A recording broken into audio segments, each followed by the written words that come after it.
Olá, boa tarde. A sexta-feira chegou, dia 23 de março de 2018. Está no ar a primeira edição ao vivo do Jornal Câmara Notícia. Confira os destaques de hoje.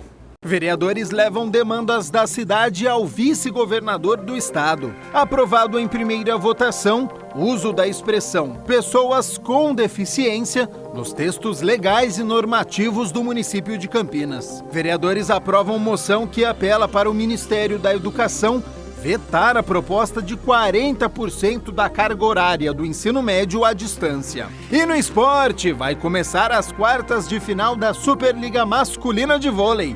Tem duelo no Rio de Janeiro. Na tarde de ontem, vereadores da Câmara de Campinas se reuniram com o vice-governador do estado para expor demandas da cidade. Acompanhe.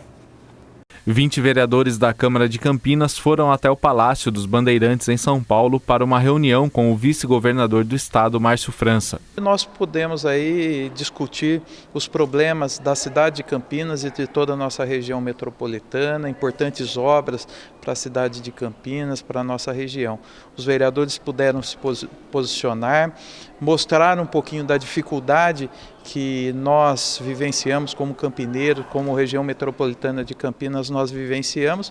Então é importante que o vice-governador, ao assumir o governo do estado, ele já sabe das problemáticas da nossa região e aí, assim com o governo na mão, assumindo o governo, ele pode contribuir com a nossa região. Além de vereadores, a reunião contou com a presença do prefeito de Campinas, Jonas Donizete, e dos deputados federais Paulo Freire e Luiz Lauro Filho. O governador tirou um tempo, o vice-governador, que será o próximo governador a partir do mês de abril, ele teve uma informação das demandas da nossa cidade e se comprometeu a dar encaminhamento, a fazer todo o esforço possível para atender aquilo que é importante para Campinas. Eu agradeço também aos vereadores que aqui estiveram.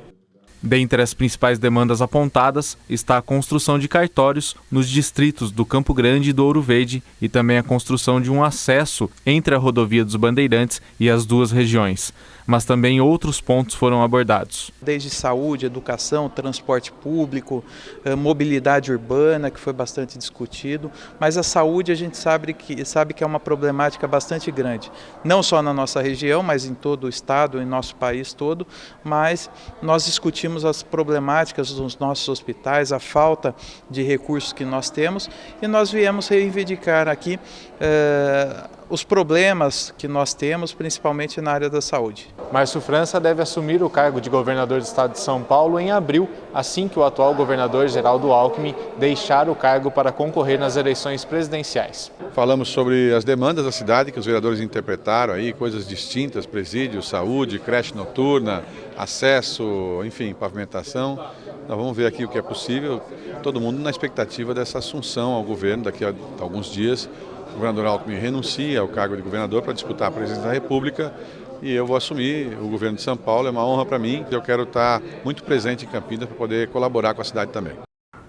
A Câmara aprovou em votação inicial o projeto do vereador Jorge da Farmácia, que determina a utilização do termo pessoas com deficiência nos textos legais e normativos do âmbito do município de Campinas. Olha só.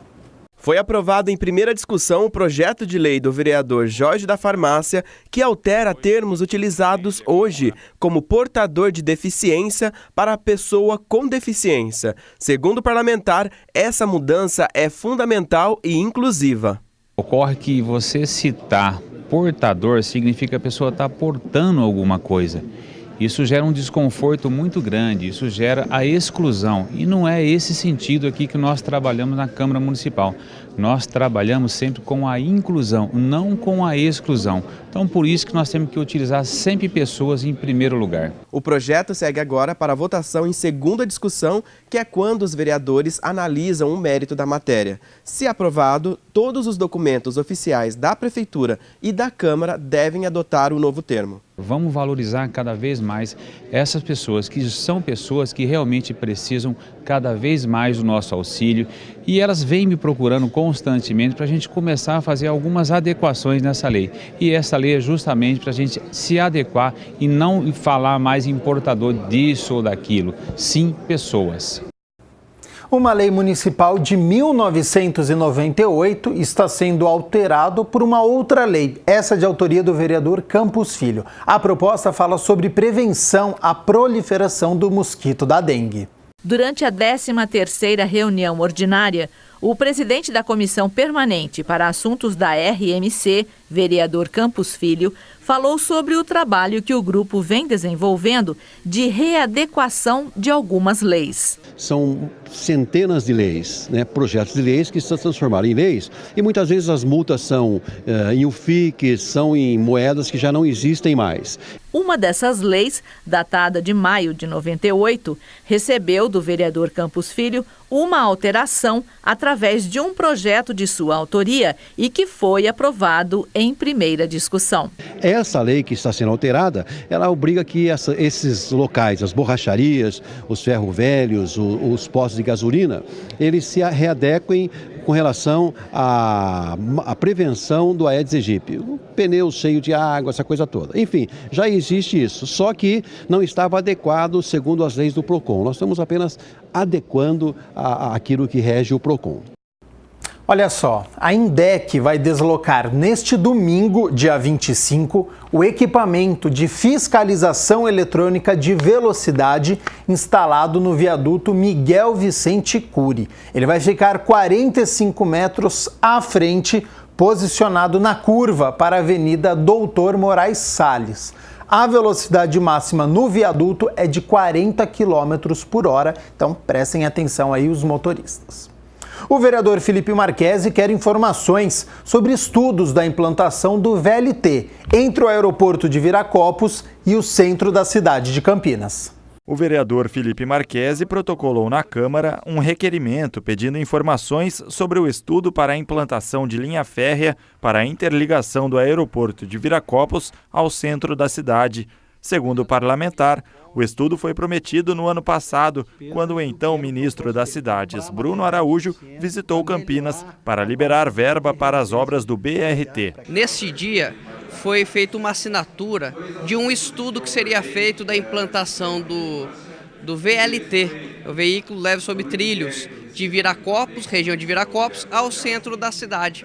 Então eu quero saber se realmente está sendo feito esta análise, esse estudo pela Prefeitura Municipal de Campinas, juntamente com essa parceria do ministro Bruno Araújo. Para o vereador, a possível implantação do veículo leve sobre trilhos entre Viracopos e o centro desafogaria o trânsito na rodovia Santos Dumont. Eu quero saber como que estão esses trâmites, se realmente está sendo feito este estudo, que com certeza é um projeto muito importante para toda aquela região. Nós sabemos que a Santos Dumont é uma rodovia que anda muito congestionada, muito cheia de carros, então com certeza esse projeto é de muito interesse daquela população. O Poder Executivo tem até 30 dias para responder ao requerimento. Marquesi diz estar de olho para que o projeto saia do papel e beneficie não só os passageiros do aeroporto, como os de toda a região. Além das pessoas que desembarcam ali no aeroporto de Viracopos, também a região de Viracopos, a população de Viracopos, do Jardim Nova América, Jardim San Diego, Jardim São José, aquele pedaço da Santos Dumont, da região sul, com certeza será contemplado. Então é um projeto muito interessante. Os vereadores aprovaram a moção que apela ao Ministério da Educação vetar a proposta que permite que 40% da carga horária do ensino médio seja feita à distância. O autor é o vereador Gustavo Peta. A proposta de permitir que 40% da carga horária do ensino médio seja feita à distância causou revolta em educadores. Foi por isso que o vereador Gustavo Peta fez uma moção de apelo para que o Ministério da Educação vete o projeto.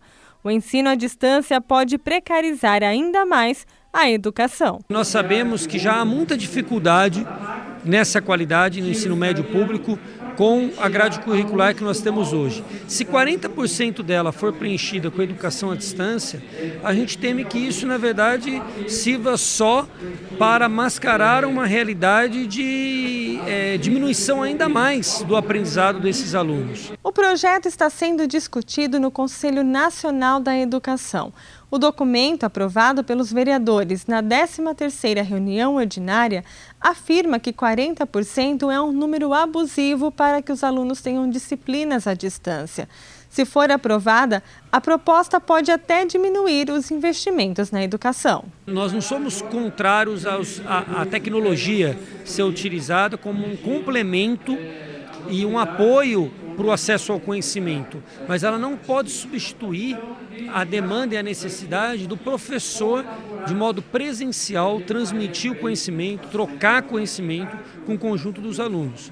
Esse número de 40% é totalmente abusivo e visa realmente reduzir custos, reduzir investimentos e não melhorar a qualidade de ensino do ensino médio. O parlamentar afirma que a educação à distância pode ajudar quando se trata de um complemento, mas a imposição pode trazer prejuízos aos alunos. Eu acho que a educação à distância ela é interessante como um complemento, como uma alternativa, como um poder, inclusive, de escolha do aluno. Por exemplo, o aluno vai fazer o ensino superior.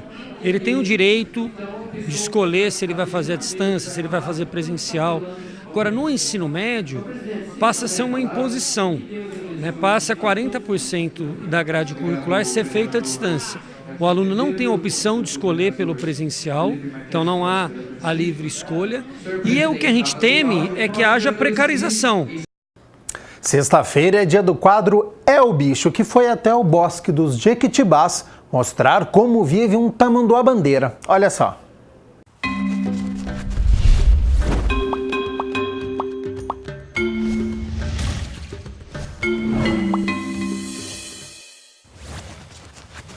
Olá, o É o Bicho está no Bosque dos Jequitibás porque hoje nós vamos falar de um animal que tem cauda e focinho longos. Não sabe de quem eu estou falando?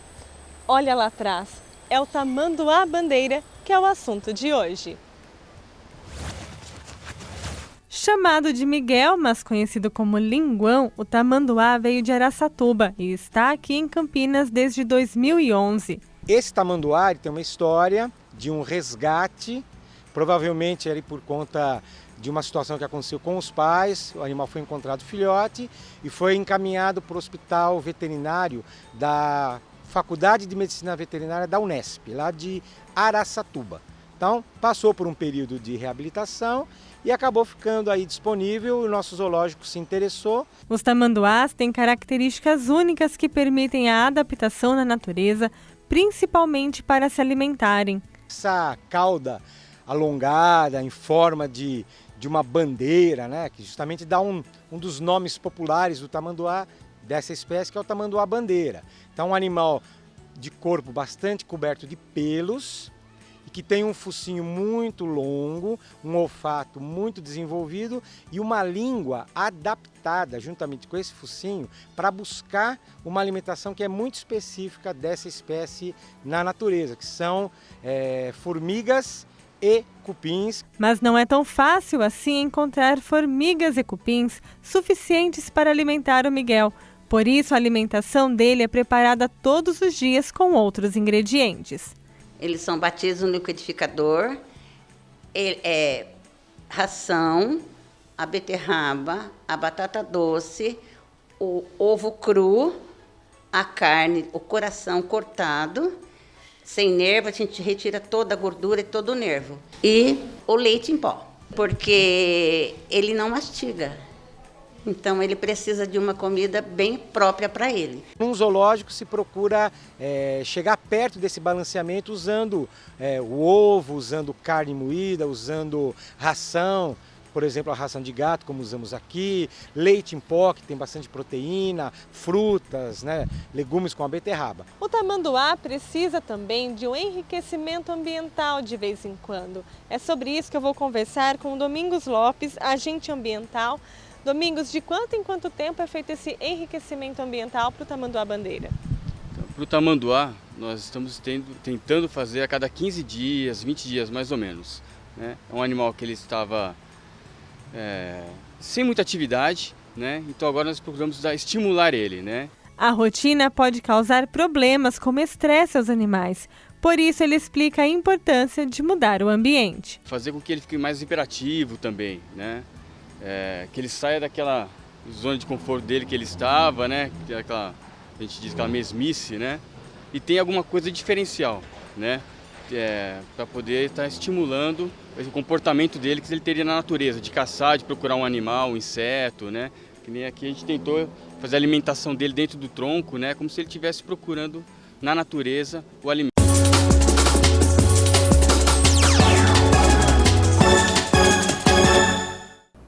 Amanhã começa a fase quartas de final para o vôlei Renata. O primeiro confronto acontece no Rio de Janeiro. Depois de ter se classificado na 7ª colocação na primeira fase, o vôlei Renata começa amanhã, às 3 horas da tarde, no Rio de Janeiro, o duelo de quartas de final. O técnico Horácio de Léo só não pode contar com o ponteiro Renan, que torceu o tornozelo. A série melhor de 3 terá 2 partidas disputadas na capital carioca e uma em Campinas. No início deste mês, o Renata venceu o Sesc no ginásio do Taquaral por 3-1. Ou seja, o duelo é complicado, mas dá para vencer. Então, amanhã no Rio de Janeiro, quarta-feira, às 7h30 da noite, no ginásio do Taquaral. Se for necessário, no fim de semana que vem, acontece o terceiro e último jogo, novamente no Rio de Janeiro. Boa sorte aos campineiros neste duelo complicadíssimo, hein? No domingo, às 3 horas da tarde, acontece a 12ª rodada da Liga de Basquete Feminino. O Veracruz vai até Itu enfrentar as donas da casa. Até agora, as campineiras estão 100%, hein? 11 vitórias em 11 jogos, então boa sorte neste domingão. Hora de falar de futebol, hein? Amanhã, 3 horas da tarde, no estádio Brinco de Ouro, o Guarani recebe o Votuporanguense na última rodada da Série A2. Se vencer, o Bugre termina esta fase na primeira colocação e enfrenta o 4º colocado na semifinal. Na segunda-feira, a gente mostra os gols do duelo. Um pouco mais tarde, às 7 horas da noite, a Ponte Preta enfrenta o São Bento em Sorocaba.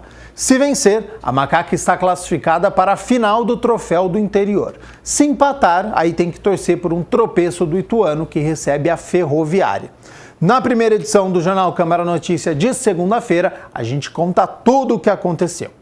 Antes de encerrar, aquele recado, hein? TV Câmara Campinas está com um número de WhatsApp para você enviar sugestões de pautas, críticas, elogios. Está acontecendo alguma coisa relevante no seu bairro?